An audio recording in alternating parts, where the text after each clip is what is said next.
Hello there one and all, and today I want to talk to you about what TikTok and hitting the gym have in common.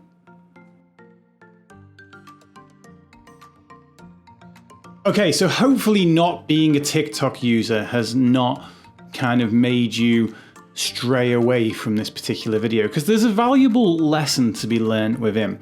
At this exact moment in time, TikTok is going through a bit of an upheaval. It's about to be scrapped. It's been scrapped by India, it's being scrapped by America, and it's questionable as to whether or not the rest of the world will scrap it in the process, except for China, obviously.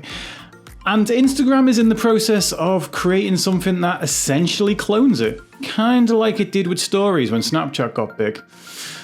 Now, what has all this got to do with you? And more importantly, what on earth has it got to do with the gym? But before we get into that, remember that I stream live every Sunday evening and every Tuesday daytime on twitch.tv/mindsetbydave, and I'd love to have you as part of the mindset, personal development and mental health conversation. Anyway, into the content. So I've got this expression that I really love, and it's that a temple can't stand on only one pillar. And this relates to when someone uses just one thing as the only thing that holds them up. Because when that's the only thing that holds you up, you take that pillar away, the whole temple comes crashing down. Now, the more pillars that temple has to stand on, the more you can take one away without it being a catastrophic failure. And throughout my entire career, this is something that I've seen people do with their mental health. One of the biggest pieces of advice out there for people with mental health is get into exercise. And so many people do this, and they realise that it actually not only gives them those endorphins, but also gives them that stress relief, that me time, all of the above. And they build their new temple. Their old temple was built on stress and wasn't working, but now they built their new temple on just the gym. Now, even back before we had a global pandemic taking the gyms away from us, I would see people that couldn't train due to either not having the money that month or being injured and not being able to get in there. And I would see their mental health just completely take a nosedive. With that, a lot of people automatically point to the gym as the reason why their mental health has done this. But it's not so much exactly the gym, it's more what the gym gave them. It gave them that stress relief, it gave them those endorphins, it gave them that personal time. And without the gym now, they're not scratching that itch. So whereas their stress relief was coming from that area, instead of replacing it with something else, they're replacing it with just being more stressed. Now, what's this all got to do with TikTok? Well, plenty of people right now are in a state of panic because they built their entire social media presence on TikTok. And then when TikTok gets taken away, they don't want to go anywhere else, because TikTok, whether or not the numbers were inflated on TikTok is another argument, but people were getting numbers like 800,000 people, 1.2 million people off a few posts.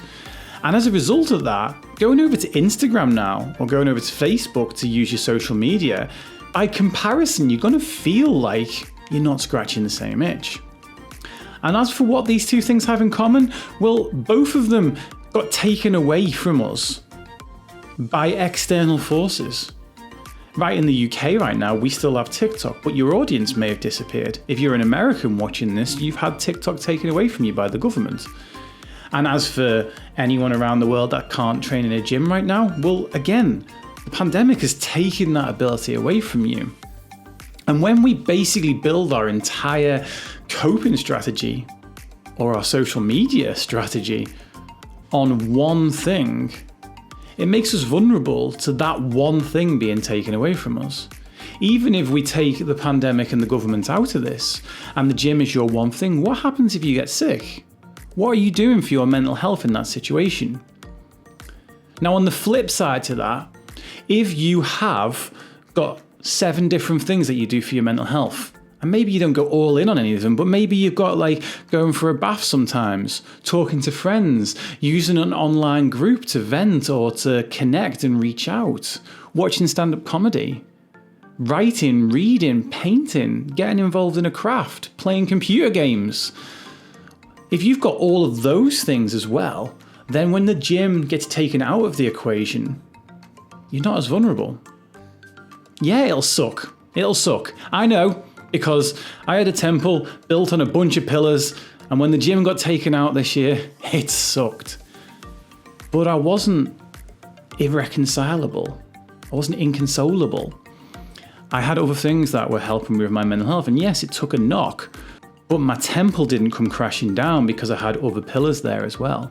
Things like reading, things like learning, things like drawing and gaming. So the moral of this story is diversify your interests. We have the expression in English that a jack of all trades is a master of none. There actually is an extra bit of that sentence that goes on to say, but is usually better than most. That bit's cut off because that doesn't tell the narrative we want that phrase to say. And here's the thing, that if you're a jack of all trades, if you've got many pillars holding up your temple, then you're going to be just fine. Yes, it may be a struggle at times, but it's not going to be the same as the person that puts all their eggs in one basket and a great big hippo comes and sits on those eggs. And on that really weird analogy, I'm going to end. As always, if you've got some value from this content, please hit that like button, maybe drop a comment, but definitely subscribe because I'd love to have you as part of the community. And as for communities, the one that I'd really love to have you involved in is the Twitch community, because in there we can talk live about mindset, about life, about ideas, about concepts, and about mental health. And that's twitch.tv/mindsetbydave, and I hope to see you over there. One final shout out to my new sign. My best friend Stu, ABC Customs, made this. Not a sponsored post, but I absolutely love it. And it's going to be featuring over my left shoulder in all these videos. I'll see you soon.